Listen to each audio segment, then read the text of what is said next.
Assalamualaikum warahmatullahi wabarakatuh. Selamat bertemu kembali dengan pembelajaran PPKN. Pada pertemuan kali ini, Bapak akan membahas tentang kisi-kisi penilaian akhir semester atau yang sering disebut dengan acuan dalam pembuatan soal. Sekarang mari kita mulai. Kisi-kisi soal penilaian akhir semester ganjil. Yang pertama,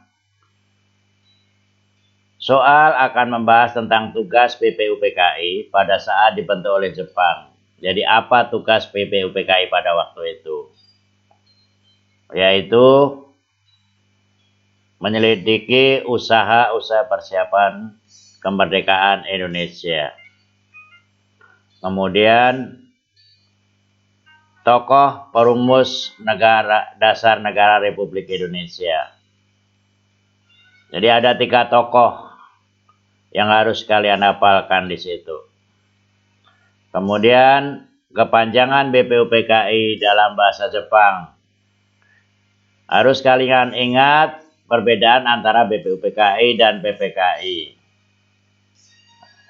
Kemudian tempat yang digunakan untuk sidang pertama BPUPKI yang sering disebut dengan Gedung Pancasila yang pada zaman dulu dikenal dengan nama Chuo Sangiin. Semboyan Jepang untuk menarik simpati rakyat Indonesia.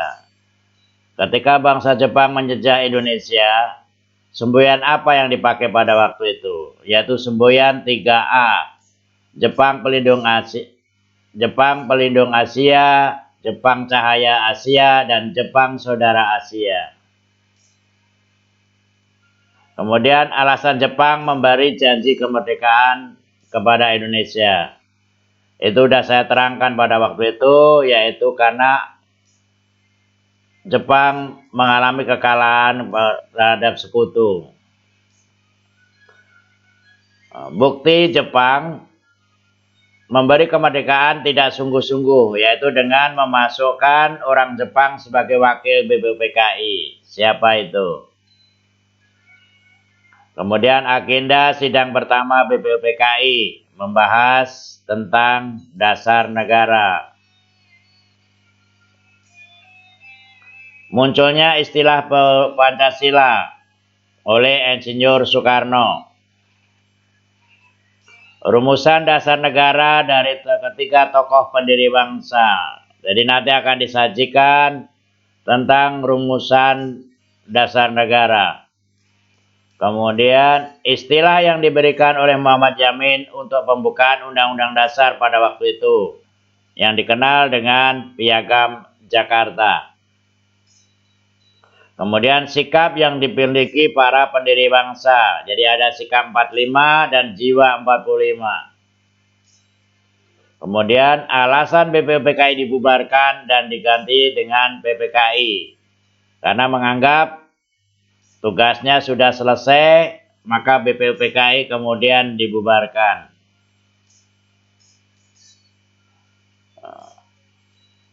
Kemerdekaan bangsa Indonesia itu adalah bukan hadiah dari Jepang, melainkan hasil perjuangan bangsa Indonesia sendiri. Perasaan apa ya yang timbul ketika kalian mengikuti upacara bendera? Kalian harus bisa menjawabnya itu nanti. Kemudian sikap yang diutamakan oleh para pendiri bangsa ketika mereka dalam tekanan Jepang.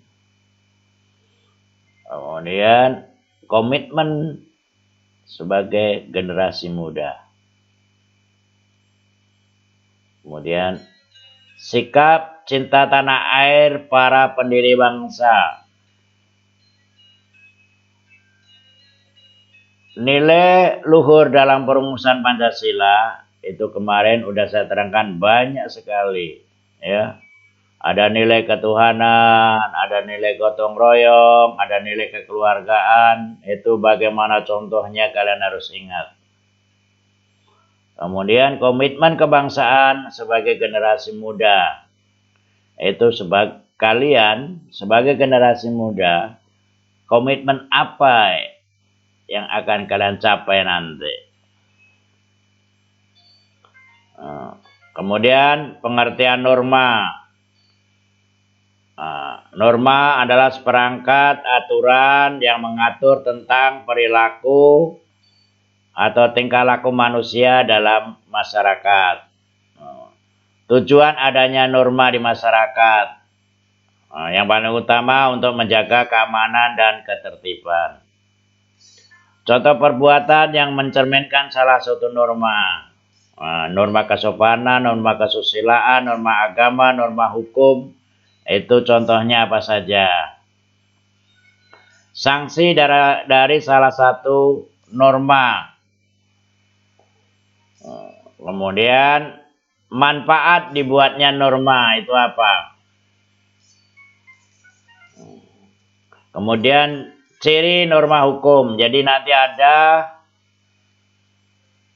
bagan jawaban, kalian nanti harus bisa menemukan bukti apa yang menjadi ciri-ciri norma hukum. Kemudian kapan berlangsungnya sidang kedua BPUPKI? Konsep dasar dari pembukaan Undang-Undang Dasar 1945 itu apa? Yaitu Piagam Jakarta. Kemudian pengertian konvensi atau hukum yang tidak tertulis. Kapan terbentuknya BPUPKI? Alasan apa yang menjadi peristiwa Rengas Dengklok?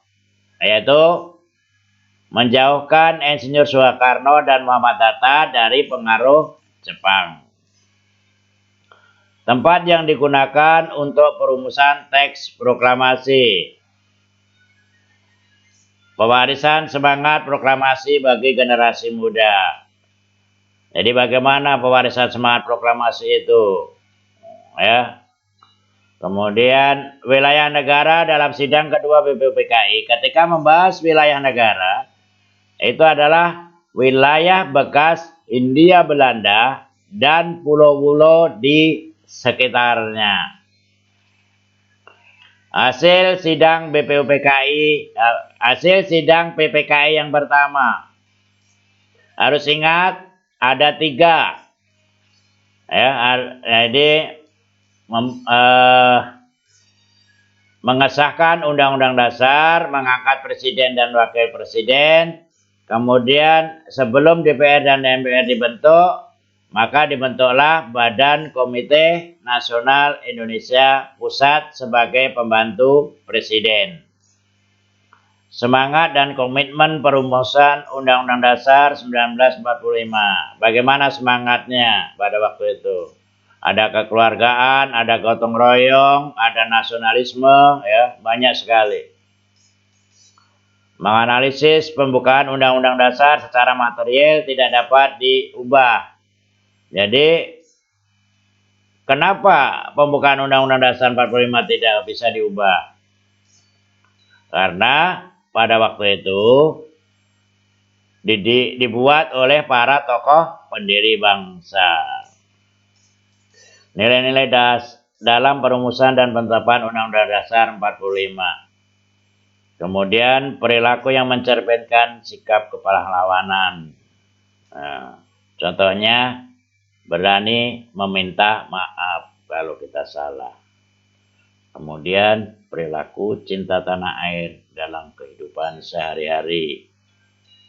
Yaitu memakai produk dalam negeri contohnya. Saya kira itu materi yang bisa Bapak berikan kepada kalian. Jadi itu kisi-kisi kalian pelajari, bila perlu dicatat, dicari jawabannya agar kalian bisa menjawab pertanyaan ketika nanti akan menghadapi penilaian akhir semester. Akhir kata, wassalamualaikum warahmatullahi wabarakatuh.